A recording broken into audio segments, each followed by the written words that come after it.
옷이라든지 이런 곳으로 많이 가게 됩니다.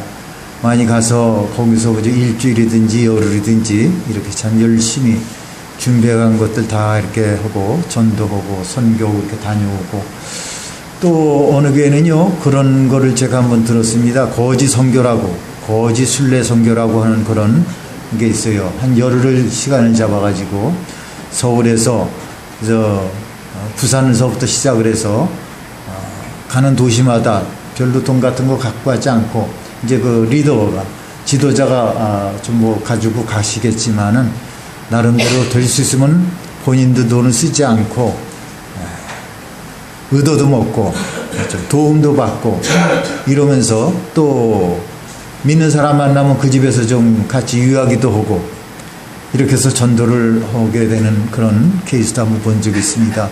그것도 참 좋다 하는 생각도 있어요. 우리 교회 아마 권사님들, 집사님들 같이 가자 그러면 아마 갈 사람들인지 모르겠어요. 한두 사람이 있을지 모르겠습니다만은 참 어려운 건데, 참 젊은이들이 그걸 해낸다. 대학생들, 젊은 청년들. 젊음이 참 좋은 것 같아요. 젊음이. 지나놓고 보니까 참 그 아름다운 젊음을 어떻게 때로는 그저 허송세월한 것도 있고, 철이 들들어서 그래서 다른 사람들에게 이렇게 또 걱정을 끼친 적이 있는데, 젊음은 참 귀하다 하는 그런 생각이 듭니다. 오늘 본문에 나오는 이 바울과 바나바의 선교여행이 바로 그 해외 거지 순례 전도였습니다. 선교였어요. 이 사람들이 국경을 넘어서 여러 이방인들을 찾아다니면서 전도를 했습니다. 그들은 무슨 뭐 여행 경비를 준비하고 또 여행 스케줄을 만들고 그리고 여행 안내원이 있었던 것이 아닙니다. 여행 경비조차도 하나님께서 공급하실 것이라는 것을 맡기고, 심지어 죽인다고 하는 사람들도 있고요. 또 감옥의 위험도 감수해가면서 그들은 정말로 거지 순례 선교를 떠났던 것입니다. 그것이 얼마나 어려웠던 것인가를 13절에서 우리가 볼 수가 있는데요. 이 전도 여행을 떠났던 이 마가 요한이 버가라고 하는 곳에서 중도 탈락을 합니다. 그러니까 마가 요한, 그러니까 이게 어쩌면 또 모르는 분들은 예수님의 제자라고 생각하는데 예수님의 제자는 아니고요. 바나바의 그러니까 생질입니다. 그러니까 바나바 누나가 이렇게 큰 저택을 가지고 있었습니다. 그래서 성령 강림절 그 아주 120명의 문제들이 그 다락방에 올라가서 기도하면서 성령을 받던 곳, 그곳의 그저 아들입니다. 마가 요한이라고 이렇게 성경에 기록되어 있는데, 13절을 우리 한번 보겠습니다. 같이 읽겠습니다. 바울과 및 동행하는 사람들이 바보에서 배 타고 밤빌레에 있는 버가에 이르니 요한은 그들에게서 떠나 예루살렘으로 돌아가고, 여기서 요한이 마가라 그랬죠. 마가 요한. 이 마가 요한이 선교 여행을 이탈하고 예루살렘으로 돌아간 이유는 정확히는 알 수가 없지만은 아마 꽤 젊은 그런 청년 같아요. 한 20살 간 넘은 그런 청년 아니겠나. 한 육신적인 고생과 앞날에 대해서 두려움이 있었기 때문이 아니겠나. 지금같이 이렇게 보안이 이렇게 치안이 잘 유지되는 그런 사회도 참 외국에 가서 그 당시에 참 이단이라고 치는 그 복음을 증거하는 것도 굉장히 어려운데, 요즘도 이렇게 어려운데 그 옛날은 어떻겠습니까, 여러분? 아마 제가 몇 달 전 설교에서 말씀드렸듯이 이 사울이 구브로라고 하는 곳에서 박수무당 엘루마와 영적으로 대적을 합니다. 그 장면을 이 마가 요한이 지켜보고 굉장히 두려워했던 것 같아요. 이 구브로 섬의 막강한 실력자인 거죠. 무당 엘루마와 싸우는 겁니다. 그러니까 영과 영의 싸움이죠. 잘 버티면 죽을 것 같았습니다. 다행히 이렇게 그 사울이 이겼습니다만은, 특히 앞으로 가야 할 그런 밤빌리아 이 지역은요, 야만적인 그런 해적들이 아주 활개를 치던 곳이에요. 그래서 이 마가 요한은 도저히 갈 자신이 없었습니다. 그래서 자신은 그만 가겠다고 말을 했는지 그저 밤중에 몰래 그냥 보따리 싸들고 갔는지 모르지만 어쨌든 중간에 예루살렘으로 돌아갔어요. 그런데 여러분, 여기 마가를 비난할 사람이 있습니까? 우리는 정서적으로요, 이 마가와 좀 비슷합니다. 솔직한 얘기로. 지금 보니까, 아이고, 이것도 참지도 못하고 도망가. 젊은 나이에 뭐 이럴지 모르지만, 정서적으로 비슷한 거예요. 80이 넘은 그런 반권사님이나, 70을 이제 내일 모레 바라보는 전하, 또 뭐 50대이나 60대인 우리 권사님들, 집사님들, 정서적으로 다 비슷합니다. 아마 이 선교 여행이라고 하는 것을 떠난 것 자체가 칭찬받을 만한 일 아니겠습니까? 그 옛날에 어디 뭐 자전거가 있었습니까? 어디 뭐 말을 타고 갔겠습니까? 순전히 도건데요. 우리는 마가 요한을 비난하기보다는 이해를 해야 됩니다. 그렇기 때문에 오늘 우리가 주목할 사람은 선교 여행을 중간에 포기하고 돌아온 그런 마가 요한이 아니라 여전히 포기하지 않고 이 선교 여행을 계속했던 이 바울과 바나바입니다. 그래서 오늘 우리가 주목해야 할 그런 부분이 있는데, 여러분, 이 바울과 바나바가 그 사람들이 뭐 선교사다, 뭐 목사다 이러면서도 솔직히 사람들도 두렵거나 뭐 힘들지 않았겠습니까? 이 사람도 그저 사람의 성정을 가지고 태어난 그런 사람들인데, 성경을 읽어보면 그렇지가 않아요. 그들도 힘들고 두렵고 낙심했다는 고백이 도처에서 나옵니다. 왜 사람인데 힘들고 어떨 땐 포기하고 싶고 죽기 직전까지 그저 돌로 얻어맞아서 죽었다고 그렇게 내팽개침을 받았는데 얼마든지 철서도 있잖아요. 내가 도무지 이제는 상처를 받아서 내가 좀 쉬어야겠다. 예루살렘에서 한 몇 년 쉬고선 다시 오겠다. 이런 마음도 먹을 수가 있고 그렇게 실행에 옮길 수도 있었을 것입니다. 그럼에도 불구하고 무엇이 그 어려운 그런 전도 여행을 포기하지 못하게 했겠나? 그 답은 이 바울에게 있었던 복음의 감격입니다. 복음의 감격. 따라합시다. 복음의 감격이다. 복음의 감격. 마가 요한이 선교 여행을 이렇게 중단했던 것은 사울에게 있었던, 이 바울에게 있었던 이 복음의 감격이 없었기 때문이에요. 우리 복음의 감격들 다 한 번씩 경험 들어졌죠. 지금도 갖고 계신 분들 계실 줄 믿습니다. 그래서 로마서 1장 16절에 보면 이런 고백을 합니다. 아주 유명한 고백인데 같이 합시다. 내가 복음을 부끄러워하지 아니하노니 이 복음은 모든 믿는 자들 구원을 주시는 하나님의 능력이었습니다. 먼저는 유대인에게요 그리고 헬라인에게로다. 사도 바울의 그 마음의 중심에는요 복음이 있었습니다. 마음 중심에 근본적으로 복음이 있었어요. 그래서 이 복음은 어쨌든 듣고 믿기만 하는 사람은 누구든지 지옥에 갈 자가 어디로 가요? 믿기만 하면 어디로 가요? 천국으로 가고 마귀의 종로로 더든 자가 하나님의 자녀로 구원받는 그런 놀라운 능력입니다. 할렐루야. 이거 여러분 간단하게 제가 그저 한 30초도 안 되게 이렇게 말씀드렸지만 얼마나 어마어마한 그런 기쁨이고 감사합니까? 지옥에 갈 자가 천국으로 가는 거야. 믿기만 하면은 하나님의 자녀로 구원받는 그런 놀라운 능력이 있다는 겁니다. 그래서 누구든지 이 복음을 듣기만 하면은 인생이 바뀌고 가정과 가문과 나라와 민족이 바뀌는 그런 하나님의 놀라운 그런 복인 거예요. 그래서 사도 바울은 정말 복음이 부끄럽지 않았습니다. 여러 가지 어려움이 있다 할지라도 이 사람 한 번이라도 우리가 기록된 걸 보면은 뭐 후회한다 이런 적이 없어요. 그는 복음을 부끄러워하지 않았을 뿐 아니라 자신이 복음을 전하지 않으면은 자기에게 화가 임할 것이라고 여겼을 정도입니다. 김래야 여기 봐. 밑에 보지 말고 여기만 봐. 계속. 고린도전서 9장 16절을 보겠습니다. 같이 합니다. 시작. 내가 복음을 전할지라도 자랑할 것이 없음은 내가 부득불할 일임이라. 만일 복음을 전하지 아니하면 내게 화가 있을 것이로다. 우리가 전도를 왜 안 하냐면요. 전도하면 저쪽이 힘들죠. 그렇죠? 시간 내야 되고 물질도 있어야 되겠고 뭐 차도 또 멀리면 차도 또 타고 가야 되고 전도 안 하면 편하다는 그런 생각이 들기 때문에 편하다. 내가 전도를 안 하면은 사람들한테 말 들을 일도 없고 사람들이 나를 싫어할 이유도 없고 그리고 귀찮은 일도 없으니까는 전도를 안 하는 겁니다. 그러나 이 사도 바울은 달랐어요. 자신이 전도를 하지 않으면 자신에게 화가 임할 것이라고 이렇게 생각을 했습니다. 그래서 부득불 자기는 전도할 수 없다고 할 수밖에 없다고 고백을 한 겁니다. 믿습니까 여러분? 고백을 한 거에 나는 전도를 할 수밖에 없습니다 하고. 이 마이크 소리가 크게 잘 들리나요? 괜찮습니까?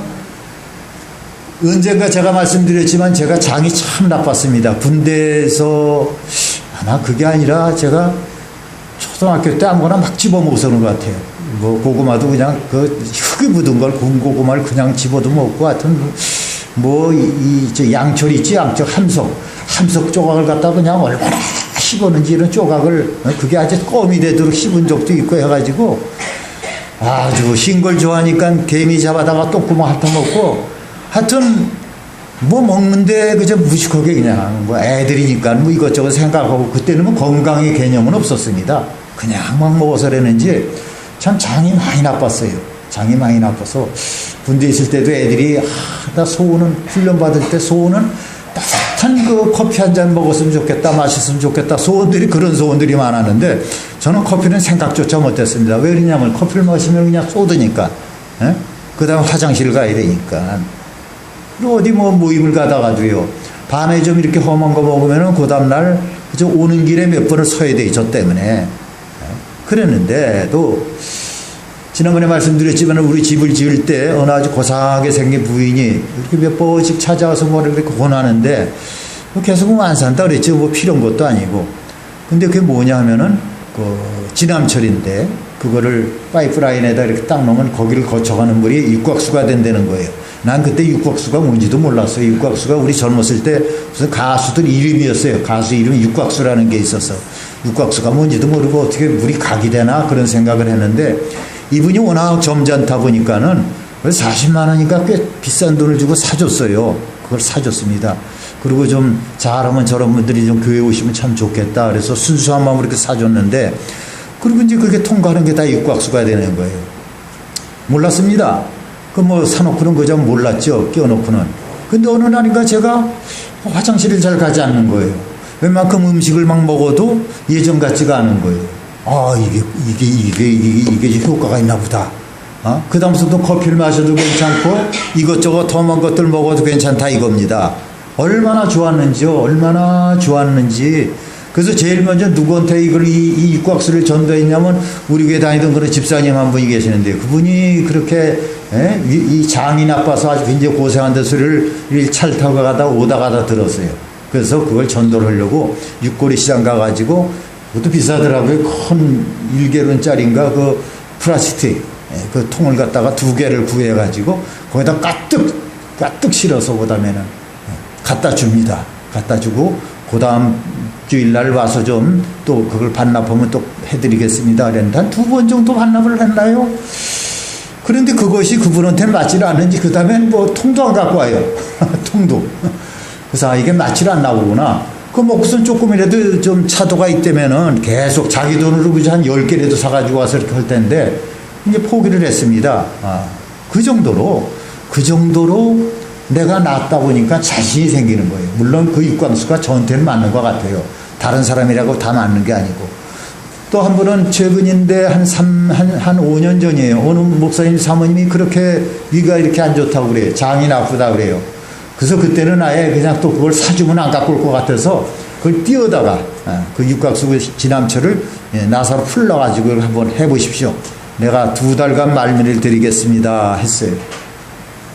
근데 만나도 뭐 좋아졌다는 얘기도 없어요. 그 2달 지나도 그다음엔 갖고 오질 않아. 그래서 별로 효과가 없나 보죠. 그랬더니 아직 모르겠어요. 그래요. 그러면 좀 가져오세요. 이제는 우리가 또 써야 되니까 가져오세요. 아이고 이분이 그저 자기 것이 아니라 해서인지 넉 달 만에 받았어요. 넉 달 만에. 그것도 좋은 마음으로 빌려주고서는 그다음에 나중에 잔소리를 하면서 받게 되더라고요. 그게 어쨌든 뭐 사람들마다 자기의 그런 습성이 있으니까 그러겠지만은 아무튼 여러분 내가 고침받았다 하면은 알려주기 쉽지 않습니까? 꼭 우리 교인들, 내 지인들, 내 식구들 그것만이 아니라 뭐 차를 타고 가다가 누가 장이 나빠서 어쩌다고 그 얘기를 해줘요. 육각수를 만드는 그런 지남철이 있는데 그거 한번 좀 인터넷에서 찾아서 한번 해보세요.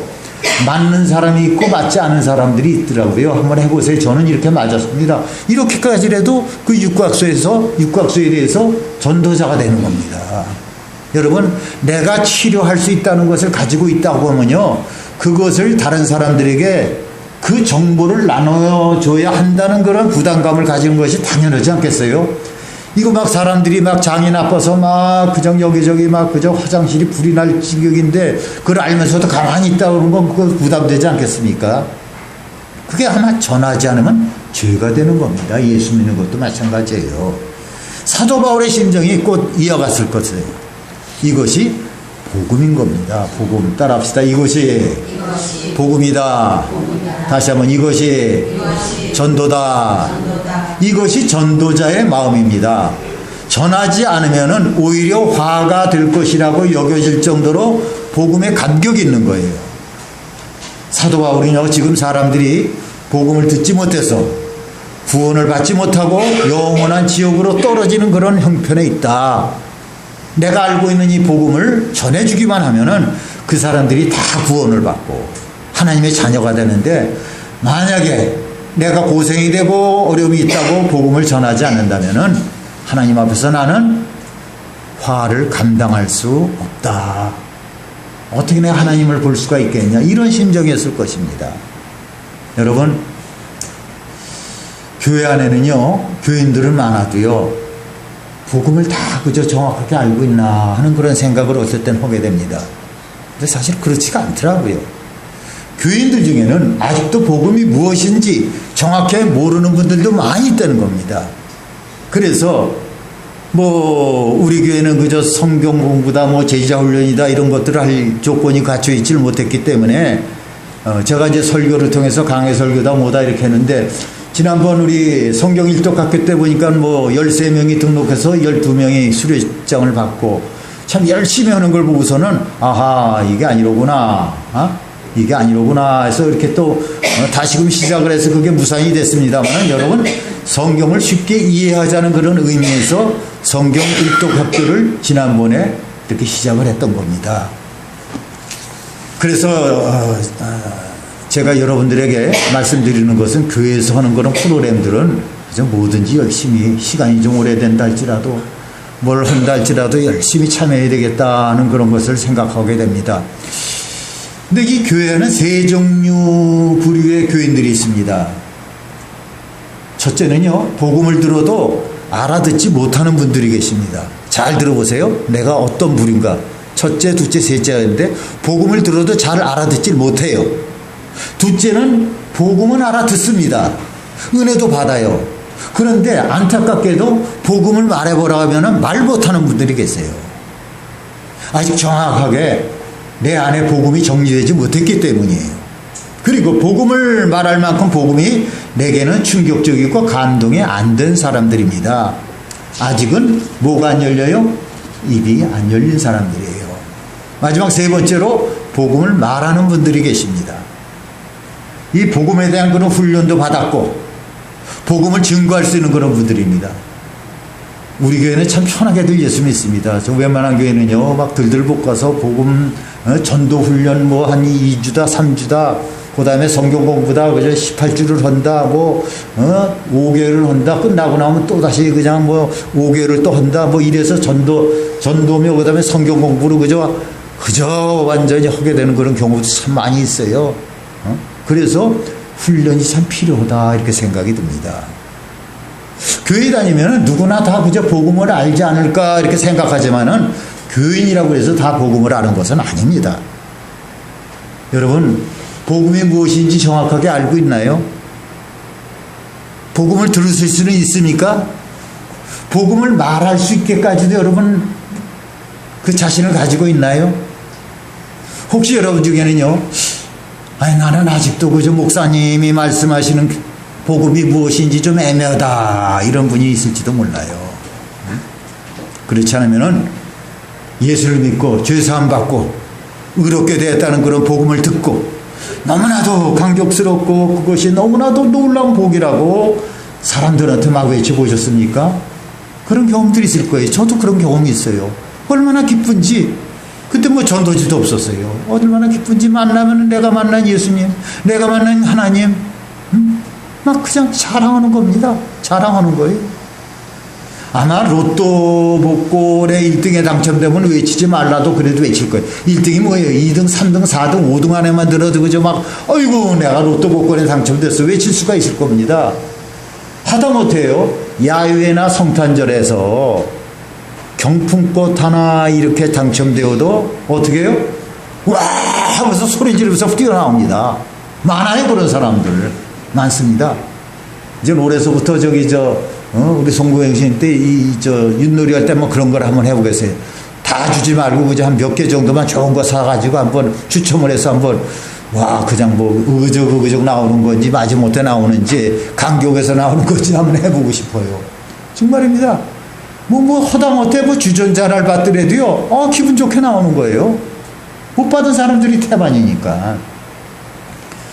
그것과 그런데 비교가 안 되는 것이 구원의 복음, 속죄의 복음이지 않습니까, 여러분? 속죄의 복음. 이 웨슬리 목사님이 뭐라 그랬냐면은 사랑하는 가족을 붙들고 친구를 또 붙들고 뭐라 그랬냐면 나는 예수님 때문에 죄사함을 받았습니다. 나는 예수님 때문에 속죄함을 받았습니다. 이 감리교의 창시자이신데 이분이 처음에는 예수를 믿는다고 하면서도 또 선교를 하러 미국의 인디안들에게 선교를 하러 미국 가는 그런 배를 타고 갔으면서도 이 사람이 이 구원의 확신이 없었어요. 구원의 확신이 없었습니다. 그래서 나중에 이 사람이 그저 자그마한 그런 사건으로 인해서 이렇게 구원을 확신을 가졌지만은 굉장히 참 많이 이렇게 외쳤습니다. 이 본문에서 사도 바울이 전한 복음의 핵심은 예수께서 성경에서 약속대로 우리를 위해서 십자가에서 죽으시고 죽음에서 다시 살아나셔서 우리의 주님이 되셨다는 거예요. 믿습니까 여러분? 우리의 주님이 되셨다. 어디서 살아나서? 십자가에서 살아나서 부활하셔서. 그래서 어떻다는 거예요? 누구든지 이 예수를 믿으면 모든 죄에서 사함을 받고 영생을 얻는다는 거예요. 영원히 죽지 않고 산다는 겁니다. 38절부터 39절을 한번 보겠습니다. 같이 읽읍시다. 시작.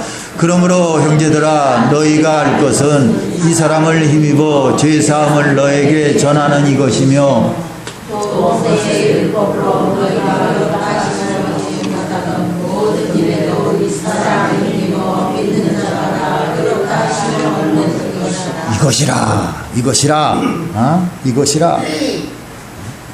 이 속죄의 복음을 전하는 것이 바울 사도로 하여금 어떤 고생조차도 감수하고 선교 여행을 하게 된 그런 동기입니다. 사도 바울은 이 복음을 전한 일에 대해서요 견딜 수가 없었습니다. 전해주고 싶어서 여기서 전하고 나면은 그저 빨리 저희 가서 권하고 그리고 또 저희 가서 이렇게 전하고 정말 땅끝까지 가서 이 복음을 전해야겠다는 이 마음이 참 애절한 거예요. 우리 영광교회 성도님들, 순복음교인들은 그런 경험들이 있습니다.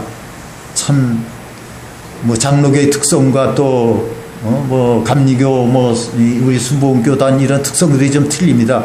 나중에 이렇게 성경 공부를 하게 되면 제가 말씀을 드리겠습니다만 그 특성대로 우리가 좀 성령을 좀 이렇게 좀 요란하게 받을 때도 많습니다. 많으면 어떻습니까? 막 그저 애절한 마음이 나오는 거예요. 막 불쌍한 거예요. 예전에 제가 인천에 우리 교인들 여러 명들 이렇게 보냈습니다. 그리고 또 그때 우리 전도사님 한 분 계셨는데 그분도 이제 저하고 같이 갔어요. 같이 가서 이제 그때는 이제 그 교육자들 그 전도 훈련이죠. 꽤 오래 있었어요. 3박 4일인가 4박 5일인가 여기 가신 분들도 여러분 되시죠. 이분이 오는데요. 너무 그저 막 전도의 그 간증들에 또 설교에 그 강의에 그냥 마음이 막 불타다 보니까 버스를 탔어요. 버스를 탔는데 맨 앞에서 그다음에 운전사가 운전하는데요. 거기서 자꾸 예수 선전하는 거야. 예수 믿으라고 자꾸.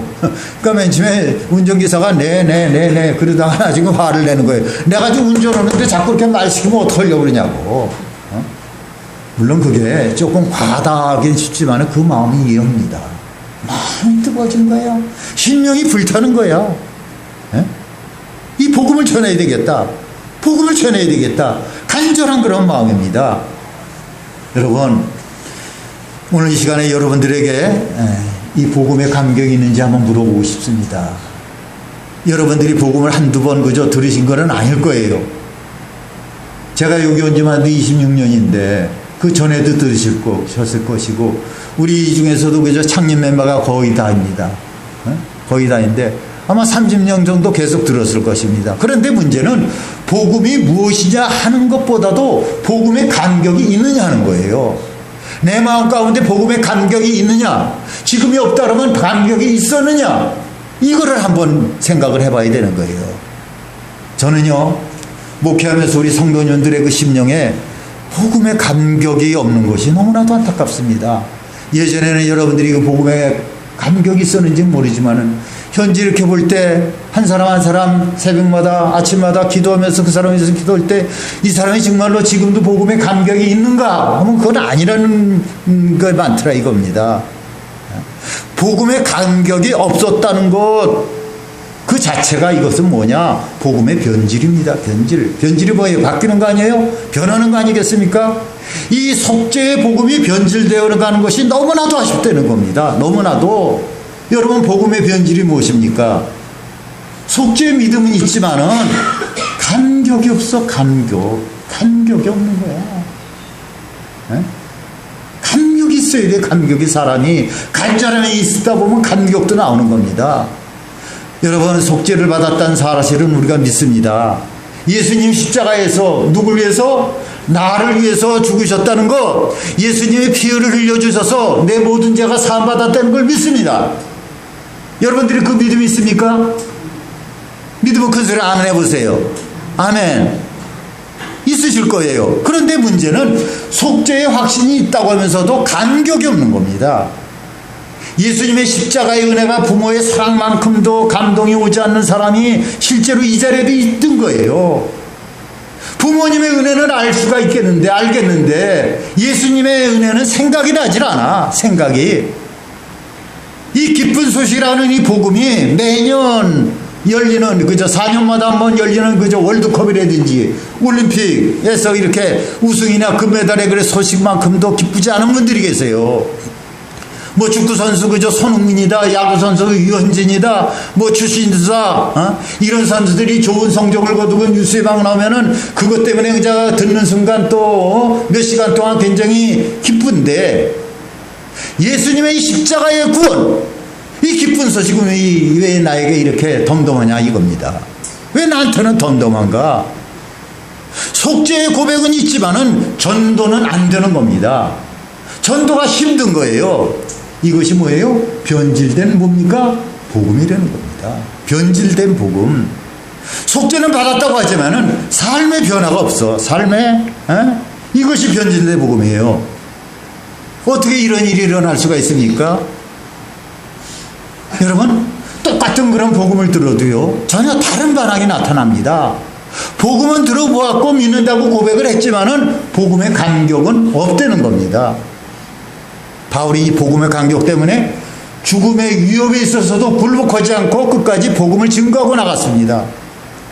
바울은 생명을 다 바쳐서 그 복음을 전하라고 온 세상을 휘젓고 다니는데, 마가 요한처럼 중도에 포기하는 사람도 있고 아예 떠나지도 않는 사람도 있습니다. 아예 떠나기조차 하질 않아. 그냥 눌러붙어 있는 거야.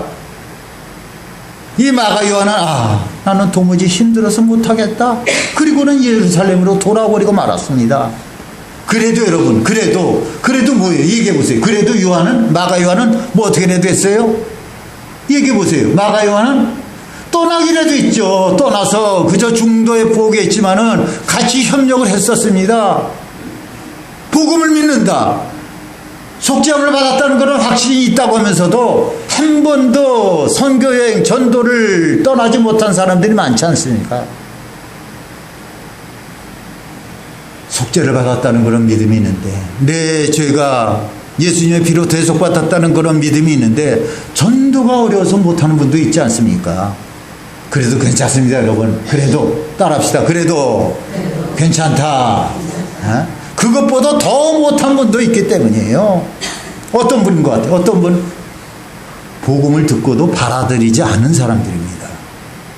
몇 차례 이 동네도요, 몇 차례 제가 26년 전부터 이 동네 참 많이 휘젓고 다녔습니다. 예?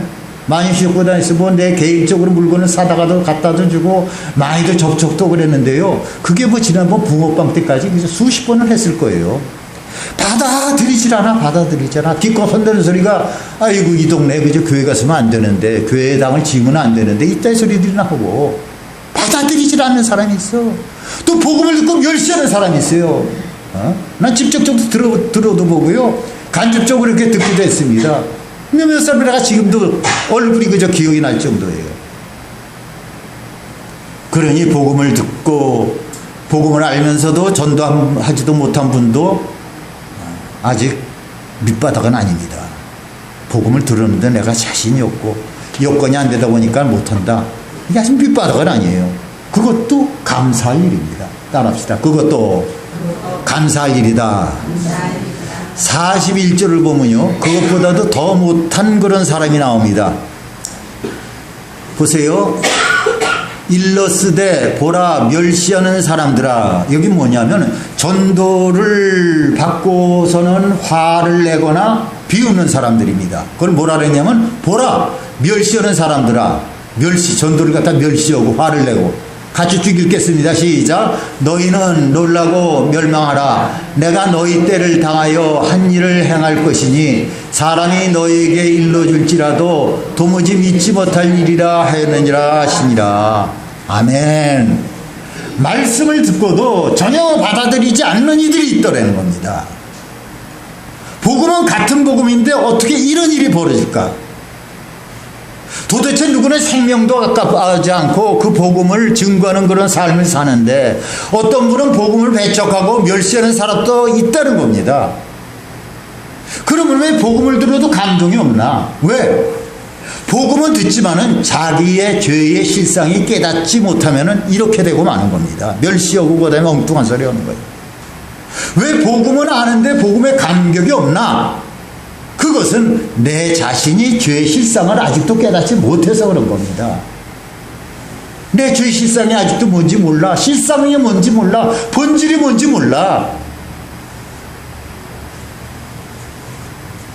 저희 어머니, 여러분들 돌아가신 어머니 아실 거예요. 누차 얘기했지만은 믿음이 돈독해졌습니다. 돌아가시 전까지 그저 꼿꼿하시고 온유하시고 할 말이 있어도 그저 참으시고, 제가 돈독한 어머니 아들로서 어려서부터 속죄의 복음을 듣고 또 들었습니다. 계속.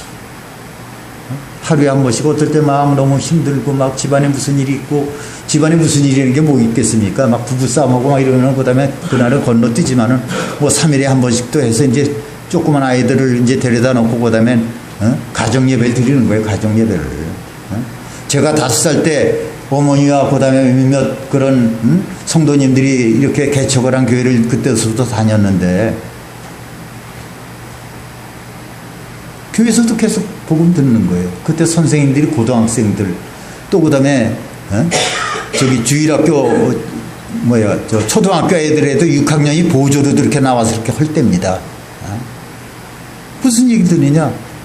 뭐 많은 얘기 있어요. 뭐 다니엘의 얘기도 듣고 그저 요셉의 얘기도 듣고 하지만은 근본적인 게 뭐냐면은 예수님이 십자가에 못 박혀서 돌아가신 것, 그 너희 때문에, 우리들의 죄 때문에, 그래서 돌아가셨다.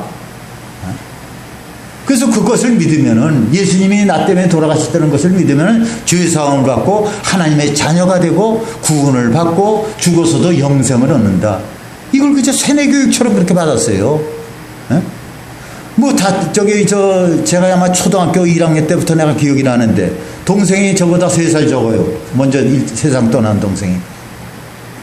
기도를 십니다. 어린 기도니까 그렇게 뭐 길진 않을 거예요. 근데 우리 조그만 아이는요, 그 기도가 얼마나 긴지 몸을 비비틉니다. 둘째 동생 그냥 기도하다 말고 울어요. 나중에는 막 웁니다. 너무 지루하니까. 그럼 이제 그때서야 이제 예수님 이름으로 기도합니다 하고 아멘을 하는 거예요. 제가 그 소리를 듣고 계속 가정예배를 드리면서 그 소리를 듣고 자랐어요. 그래서 저는 죄사함 받았다. 나는 하나님의 자녀다. 나는 천국 백성이다. 이렇게 다 알지만은 복음은 누구보다도 더 어려서부터 들어서 알고는 있지만은 문제는 속죄 받음에 대한 그런 감동이 없었다는 거예요. 쭉 자라면서 중고등학교 시절 지나고 청년도 지나고 이유는 제가 진정으로 지옥에 갈 수밖에 없는 그런 죄인이었음을 깨닫지를 못한 것입니다. 근본적인 거, 본질적인 걸 깨닫지 못한 거예요. 예전에 오래전에 잠깐 얘기했지만 제가 고등학교 2학년 때부터 해병대 입대해갖고 이렇게 제될 때까지 제 인생에서 한 5년 정도는 험악한 삶을 살았습니다만은 그 외의 삶은요 그래도 착하고 온순하고 순종 잘하는 그런 모범생이었습니다. 그 5년 빼놓고는 그 흑역사라고 그러죠. 흑역사. 그래서 뭐냐 무슨 얘기냐, 그래서 저 같은 사람이 오히려 심령이 완악해서 십자가에 감격이 없이 살 가능성이 많다는 거예요. 어느서부터 이렇게 믿는 가운데서 태어난 게 아니라 자라왔고 가정예배를 드렸는데도 이유는 자기 죄의 실상을 깨닫기가 어렵기 때문인 거예요. 성경에는 모든 사람들이 다 죄인이다, 똑같은 죄인이다, 의인은 없다. 그러나 그 말씀은 저에게는 그저 교리일 뿐입니다. 제 머리로는요 다른 사람들이 모든 사람들이 다 같은 것이 아니었어요. 여러분 어떻게 생각하세요? 세상에 모든 사람들이 다 똑같은 사람들입니까? 근데 이 세상에는요 정말 악질들이 많습니다. 악질. 저는 최고의 욕이 악질이에요. 악질. 최고의 욕이 악질입니다. 더 험악한 이것도 있겠지만 악질에 거기에 다 이제 포함이 되는 거예요. 저런 놈은 꼭 지옥 가야 돼. 학교에서건 군대에서건 사회에서건 이런 악한 사람들이 참 많다 이겁니다. 그 반면에 선한 사람도 참 많습니다. 선한 사람도 저는 어떻게 생각하는지 아세요? 저는 선한 사람이라고 자부하면서 살았습니다. 그러니 십자가의 복음이 감동이 될 수가 없는 거예요. 감동이. 그런데 하나님께서 그런 저에게 제 죄의 실체를 깨닫게 해주시고 기회를 주셨어요. 제 자신의 눈을 열어주셨습니다. 제가 갑자기 이렇게 고백을 했는데 어제 오후까지도 제가 잠깐 짧은 그런 간증을 이렇게 준비했습니다. 짧은 간증을 갖다 준비했는데 어제 오후에 기도하면서 간증을 확 바꿔버렸어요. 바꿨습니다. 지금 이 간증으로 바꾼 거예요. 작년과 재작년 2년 동안 저와 가족들에게 이렇게 들이닥친 고난을 놓고 간절히 기도할 때 비로소 제 자신을 보게 된 겁니다. 제가 가장 먼저 무너진 것을 뭐냐면은 기도를 하면은 응답받는다는 그런 하나님에 대한 그런 믿음이 없는 정말로 엉터리 같은 그런 집사적, 전도사적, 목사인 저를 하나님께서 저를 보게 해주신 거예요. 하나님께서 기차가 이제 작정하고 기도한 날, 그날 날벼락 같은 그렇게 찾아온 고난을 풀어달라고 참담한 그런 심정으로 하나님 주여 힘들면요 주여 소리밖에 안 나와요. 하나님만 찾게 되는 거예요. 이렇게 부르짖고 있는데 하나님의 응답을 확신할 수가 없습니다. 확신할 수가 없어. 부르기는 부르지만은 하나님께서 내 기도를 들어주신다는 그런 믿음이 내 마음에 일어나질 않고 있는 거예요. 내 마음에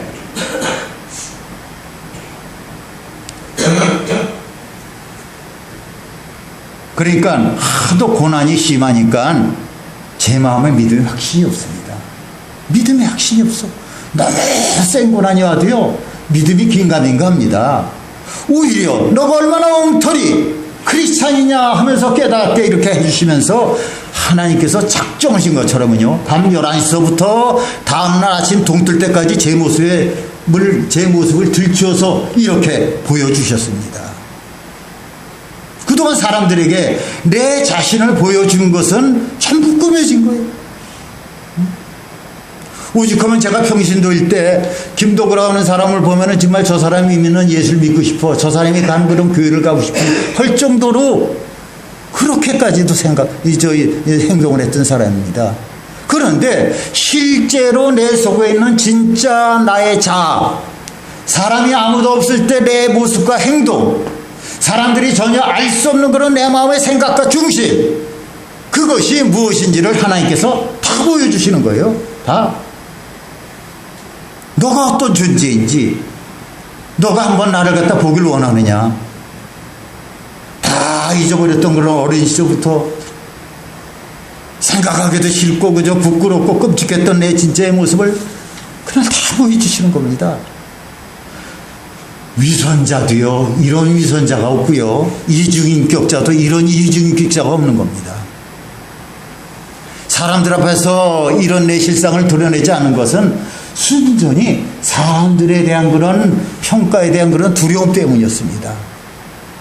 그래서 사람들 앞에서는 착실한 그런 집사로, 착실한 그런 전도사로, 목사로 보였지만은 속에 있는 정욕과 이기적인 마음과 음란과 거짓된 것을 말할 수가 없더라고요. 밤새도록 제가 하나님께 고백할 수 없었던 것은, 고백할 수밖에 없었던 것은, 하나님 저는 죄인입니다. 제가 죄인입니다. 하나님 전 그런 사람 맞습니다. 하나님 그렇습니다. 하나님 제가 그렇습니다. 제가 죄인이 맞습니다.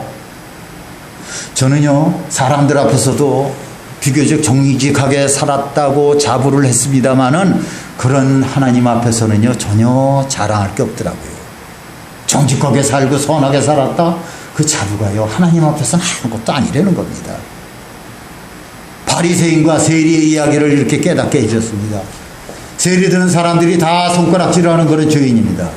그러나 하나님은 세리가 바리새인보다도 더 어떻다고 그랬어요? 의롭다고 했습니다. 의롭다고. 왜? 자기가 죄인인 걸 아니까. 세리는 그래서 하늘을 향해서 고개도 못 쳐들고 가슴을 치면서 하나님 나는 죄인이로소이다. 하나님 나는 죄인입니다. 그런데 바리새인은 고개를 발딱 쳐들고 하나님 저는 저 세리와 같지 않습니다. 예수님께서요 그 가증한 것이 얼마나 큰지 바리새인이 세리보다도 더 죄인이라는 겁니다. 그런데 제가 꼭 그런 바리새인이었어요. 남을 비판하는 그런 모습도 보여줬어요. 내 죄를 모르고 남을 비판합니다. 이런 죄를 갖다 보여주시는데 얼마나 보기가 추한지 쥐구멍에라도 들어가고 싶었습니다. 그런데 하나님 그날 새벽에 십자가를 바라보게 해주셨습니다. 십자가를.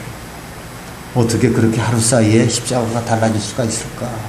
어떻게 하루 사이에. 늘 무덤덤하게 보아온 그런 십자가였습니다. 어릴 적부터 보고 자란 그런 십자가, 평상시에는 간격도 없는 그런 십자가였는데, 그런데 그날 새벽에는 그 십자가는 나에게 생명의 줄이요 풍랑에 빠져 죽어갈 때에 던짐을 받은 그런 구원의 생명의 줄, 그런 십자가가 아니면은 나는 어떻게 합니까? 나는 어떻게 합니까? 예수님께서 나의 죄를 위하여 죽으셨다고 하는 그런 그 십자가가 아니면은 내게 무슨 소망이 있겠습니까? 지옥으로 빠져들어가고 있는 나인데 나를 다시 건져서 천국으로 인도하는 오직 유일한 줄 하나, 십자가의 그 구원의 줄이 그렇게 감격스러울 수가 없었다는 거예요. 십자가는 늘 상징적으로 이렇게 봤고, 평상시에는 그저 가슴이 아픈 정도의 그런 십자가였는데, 그때는 깊은 바다에 빠진 사람들에게 던져진 생명의 줄이었어요. 그때의 십자가는 지옥에 빠져가는 자에게 던져진 천국으로 가는 구원의 그런 외줄이었습니다. 십자가의 그 구원의 줄이 그렇게 감격스러울 수가 없었다는 거예요.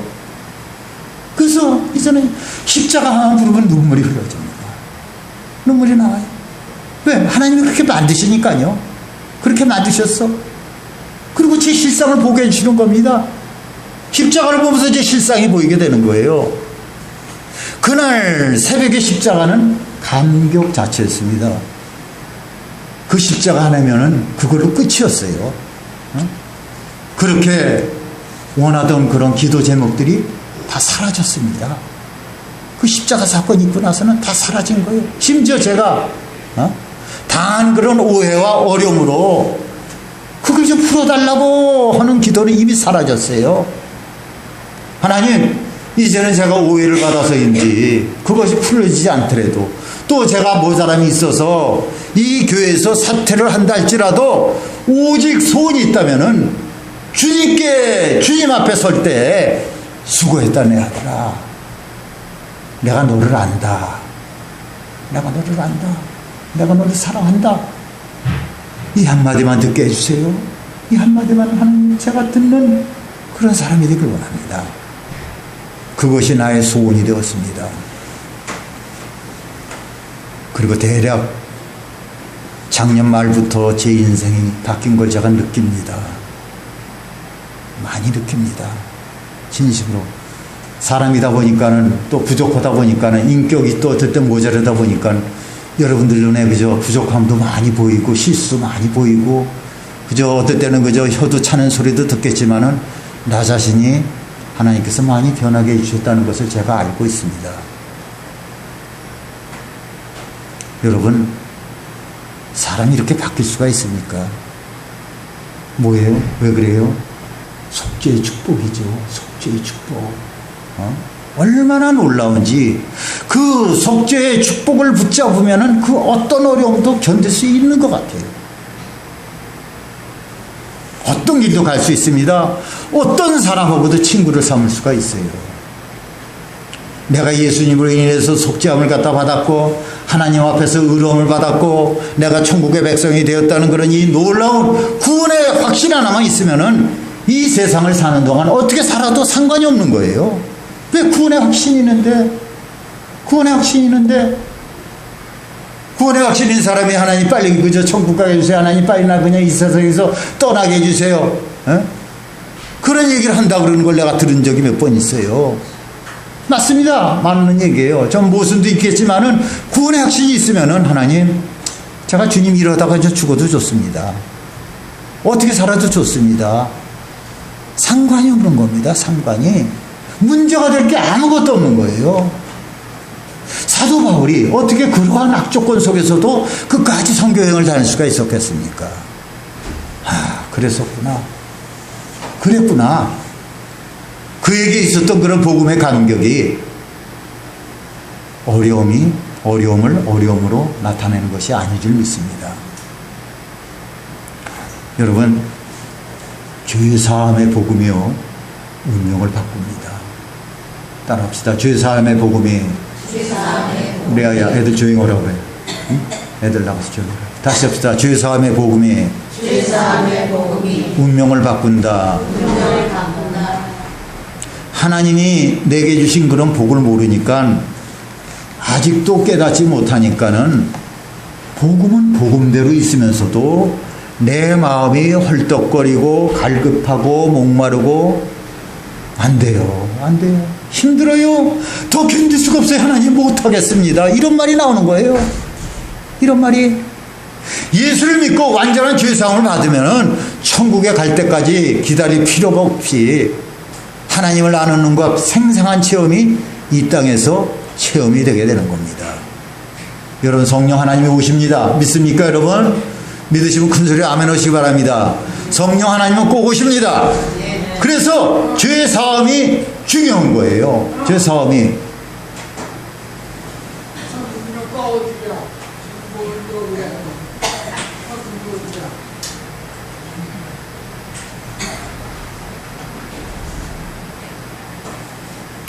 여러분, 이것이 가장 근본입니다. 기본의 루트예요. 뿌리입니다. 돈벌이보다, 공부보다 죄사함이 더 중요합니다. 따라합시다. 죄사함이 그 어느 것보다 중요하다. 혹시 여러분들이요, 개인적인 믿음을 갖고 살다가 또는 가정에서 하나님의 뜻대로 용서하고 사랑하고 가족을 섬기면서 가족 복음을 위해서 기도하다가 여러분의 직장이나 사업처에서 하나님 말씀대로 살아보려고 하고, 그래서 사람들을 섬기고 사랑하고 또 교회에서 맡은 사명에 그저 희생하면서 충성해 보려고 열심히 애를 씁니다. 많아요. 우리 교인들 거기다 그렇습니다. 애를 써요. 좀 부족한 것이 있지만 애를 씁니다. 또 환경이 그러다 보니까 어쩔 수가 없을 때가 있어요.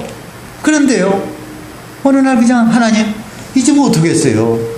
너무나 힘듭니다. 너무나 어렵습니다. 나 이제 지쳤습니다. 언제까지 기다려야 됩니다. 됩니까? 혹시 이런 분들 계십니까? 그것은요, 일이 힘든 게 아닙니다. 자신의 눈앞에 막힌 그런 장벽이 어려워서만도 아니에요. 뭡니까? 뭐예요, 그러면은? 십자가의 복음의 감격을 어느 순간에 잃어버린 겁니다. 십자가를 어느 순간에 잠시 잃어버린 거예요.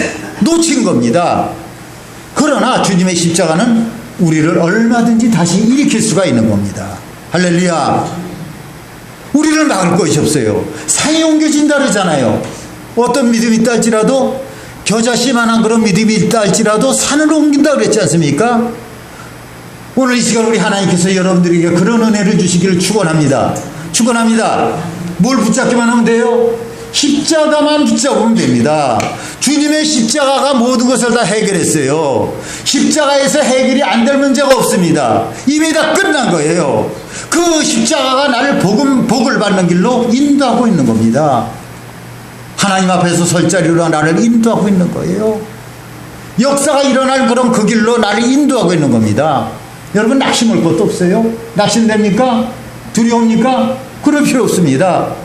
오늘 다시금 주님의 십자가를 붙잡고 일어서기를 축원합니다. 축원합니다. 기도하겠습니다.